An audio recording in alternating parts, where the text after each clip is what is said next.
Hello fellow star citizens, it's Starus again. It looks like we're heading towards a new dawn, and this is a really apt title for today's video. As you may already know, on the 29th of June, the developers of Star Citizen, Cloud Imperial Games, announced that there will be a wipe of the player database when Alpha 3.17.2 is actually launched.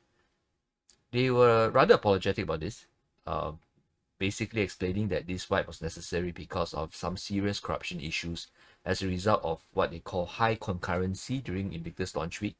Not sure what that means, but I played during Invictus launch week and there were many server related issues, and I guess it could reach a point where the database was corrupted beyond their ability to fix. So why do we need to reset the database? Well, for one, just take a look at this. This is my inventory that I've accumulated since I actually reset my character sometime about 2 or 3 weeks ago.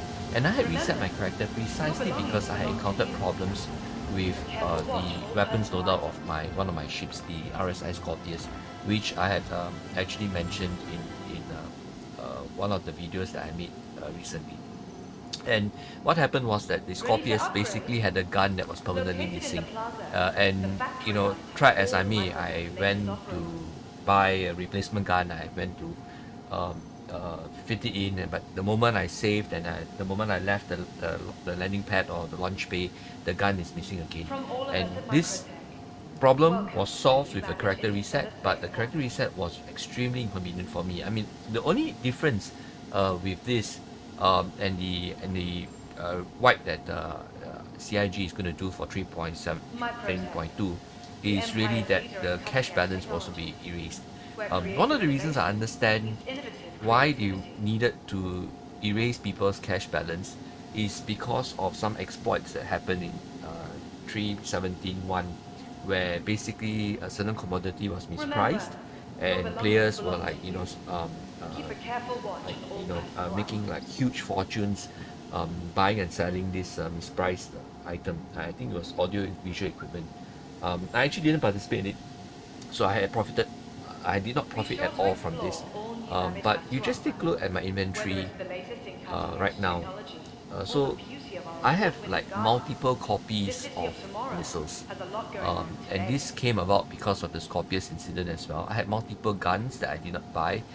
I have ship components which I cannot get rid of. But let me just show you what's the latest. So while the character reset fixed the problem with my RSI Scorpius, I seem to be having the same problem with my the Vanguard Sentinel, which actually is in another place. But basically, the Vanguard Sentinel's missiles, could not be replaced. For some reason, try as I may, the missiles will not reload for for one reason or another, and it was really irritating. And the other thing is, take a look at my inventory. So while I have taken pains to upgrade my gear, whenever I unload the default components of my ships, these components cannot be sold. The vendors somehow or other cannot accept them, and I am left with tons and tons of components. Some of them I bought for use, but look at all the missiles that I have. This is what I mentioned to you earlier, and there's no way I can get rid of them. I mean, I can start selling them, but it will take me I have hundreds of these missiles, by the way. So if you notice the scroll bar, so I have so many of such components which are either broken or corrupted or duplicated. The good thing is the character reset fixed my duplicate ship issue, but I think there are some players with so many duplicated ships that it becomes very unwieldy for them. They're just not able to move they're not able to just scroll through so many items conveniently. And my character reset solved another problem where I had like invalid items, like 1 SU items that basically took up space in the inventory but just could not be sold by any vendor. They were not bought by any vendor. You see, I still have some of these. So I have placeholder items, volume 1 micro SU, and I have no idea what they are, and it cannot be removed. So this apparently happened even after the reset. Yeah, these are probably new things. There is some good news to this though. I think since a couple of patches ago, I think 3.8, when they introduced this feature called long-term persistence, the player database was actually divided in three portions: one for items, one for the wallet, and one for reputation. So apparently for the 3.1 17.2 wipe, only the items and the wallet database will be wiped. In other words, your A alpha United Earth credits balance will be zeroed out, and whatever items that you did not purchase using cash would also be wiped out. They assured us that all the account attributed items that comes from your pledges, your subscriber flares, your loyalty rewards will remain. So as you can imagine, this was something that didn't go down very well with players. I think there were a number of players that questioned the necessity of the wipe. And if you look at the comments from the Spectrum page of the Star Citizen website, you will find that a lot of people were initially extremely toxic about it. I think the opinions have sort of eased. But it's safe to say that many players were upset by it, and I can understand. I, for one, encourage many of my former alliance mates from the Star Trek Fleet Command game to move over to Star Citizen. And one of the selling points I told them was that Star Citizen is a game where you can basically earn your way up. The grind is there, but it's certainly not as bad as some of the other games that we played, where basically, if you actually didn't have you did not put in an inflow of cash into the game, there was no way you would be able to level up within a reasonable amount of time. So some of my friends who joined me in Star Citizen actually earned enough in-game currency to purchase their own second or third ships even, and I'm very sympathetic to this. I can understand. I think one of the easy things to forget about Star Citizen is that it is actually a game that's still in alpha.